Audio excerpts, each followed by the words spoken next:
Olá e bem-vindos! Hoje vamos fazer uma viagem no tempo.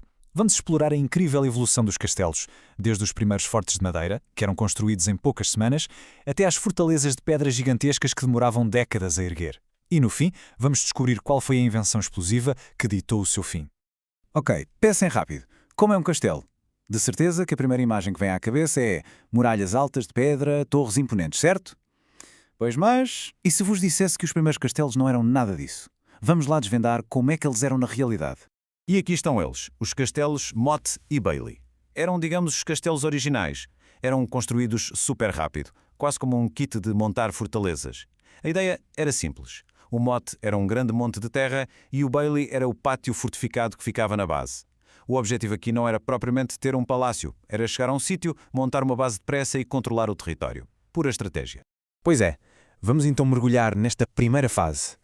Vamos ver como estas estruturas, bem mais simples, dominaram a paisagem. Eram rápidas e eficazes, sim, mas tinham um ponto fraco gigante.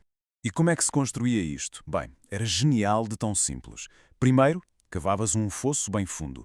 Depois, com a terra toda que se tirava de lá, amontoava-se e criava-se o tal mote. Terceiro passo, lá no cimo uma torre de madeira e, por fim, cá embaixo um pátio, o Bailey, todo cercado com uma paliçada. Resultado? Em poucas semanas, um exército tinha uma base prontinha a funcionar. Claro que madeira tem os seus problemas, certo? E eram bem graves. Primeiro, fogo. Bastava uma flecha incendiária e adeus castelo. Depois, a umidade. A chuva fazia a madeira apodrecer, o que significava reparações constantes. E até a própria base de terra podia começar a desfazer-se. Ou seja, para um nobre que queria projetar poder, esta solução era muito temporária. Não servia. Foi então que veio a grande revolução, a pedra. E com ela, tudo mudou. Foi o início da verdadeira era de ouro dos castelos, a imagem que todos temos na cabeça. Mas, atenção, passar da madeira para a pedra não era uma decisão fácil. Era um compromisso brutal. Reparem só nisto. Enquanto um castelo de madeira demorava semanas, um de pedra podia levar décadas. O custo passava de baixo para altíssimo, uma fortuna. Mas, em contrapartida, a durabilidade era a grande vantagem. O que era frágil passava a ser permanente. O resultado era uma fortaleza para a eternidade. E o coração de qualquer castelo de pedra era a torre de managem, ou como também se diz, o keep. Pensem nisto como o último reduto, a sala de pânico da Idade Média. Se os inimigos invadissem tudo, se passassem todas as muralhas, era aqui, nesta torre, que o senhor do castelo e os seus homens mais leais fariam a sua defesa final. E para se ter uma ideia da resistência disto, as paredes na base podiam ter mais de 3 metros de espessura. Parem um pouco para pensar. Mais de 3 metros. Era uma muralha maciça, feita para aguentar com tudo, desde arietes a pedras de catapultas. Era basicamente o bunker da sua época. Mas a evolução não parou na torre. Com o tempo, o castelo tornou-se algo muito mais complexo. Deixou de ser só uma torre forte e passou a ser um autêntico sistema de defesa em camadas. Uma espécie de cebola de pedra, se quisermos. Claro que, à medida que as defesas melhoravam, os ataques também ficavam mais sofisticados. Era uma corrida ao armamento. Os atacantes usavam coisas como o trabuco, uma catapulta gigante, que atirava pedras de 90 quilos, ou o clássico ariete, para rebentar portões. Havia também as torres de cerco, que levavam os soldados até ao topo das muralhas. Mas talvez a tática mais assustadora fosse a mineração. Cavar túneis em segredo por baixo das muralhas para fazer uma torre inteira vir abaixo. Mas os defensores também tinham as suas cartas na manga.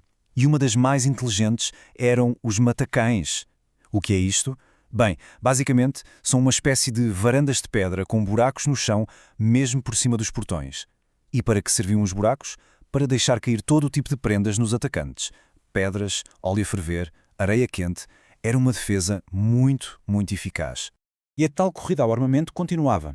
Em resposta aos ataques, as muralhas exteriores, as chamadas muralhas cortina, tornaram-se cada vez mais altas e espessas. As torres foram redesenhadas para dar aos arqueiros ângulos de tiro perfeitos. E os portões ganharam grades de ferro maciças, as porcolice, que desciam para selar a entrada. Cada castelo era o pináculo da tecnologia militar. Ok, mas vamos fazer uma pausa na guerra. Porque um castelo não era só uma fortaleza, era também um lar. Uma pequena cidade muralhada, onde podiam viver centenas de pessoas. Mas como é que era a vida lá dentro, no dia-a-dia? Bem, esqueçam as imagens dos filmes. A realidade era bem diferente. Para a maioria das pessoas, era um sítio frio e úmido, mesmo lá dentro. Era escuro porque a luz vinha de tochas e velas, que enchiam tudo de fumo. E o chão muitas vezes era coberto com palha, que ia absorvendo, bem, tudo o que caía. Não era propriamente um 5 estrelas. Durante séculos, estes gigantes de pedra pareciam mesmo invencíveis. Eram o auge da tecnologia militar. Mas uma invenção estava a chegar, vinda do Oriente, e essa invenção ia mudar as regras do jogo, para sempre. Pensem bem nisto. Durante centenas de anos, a lógica era esta. Queres estar seguro? Constrói um castelo de pedra. Mais alto, mais grosso. Era a resposta para tudo. A solução definitiva em termos de defesa. A questão que se põe é, se estas fortalezas eram tão perfeitas, tão impenetráveis, o que é que seria capaz de as deitar abaixo? A resposta coube numa só palavra: pólvora. Uma simples mistura de químicos que, de um momento para o outro, tornou séculos e séculos de engenharia militar obsoletos. E porquê? Porque os canhões faziam algo que nenhuma catapulta conseguia. Uma bala de canhão não se limitava a bater na muralha. Ela pulverizava a pedra. As torres altas, que antes eram um símbolo de força, de repente tornaram-se alvos gigantes e fáceis. Pior, quando eram atingidas, desabavam e esmagavam os próprios defensores. A arquitetura militar teve de mudar radicalmente, e foi assim que a era do castelo chegou ao fim. Esta história dos castelos ensina-nos uma coisa importante. Toda a tecnologia, por mais forte que pareça, acaba por ter o seu ponto fraco. E isso leva-nos a pensar: quais são as muralhas de pedra que nós construímos hoje? Na nossa tecnologia, na nossa sociedade, o que é que nos parece invencível? E mais importante, qual será a pólvora que um dia vai aparecer e mudar tudo? Fica a reflexão.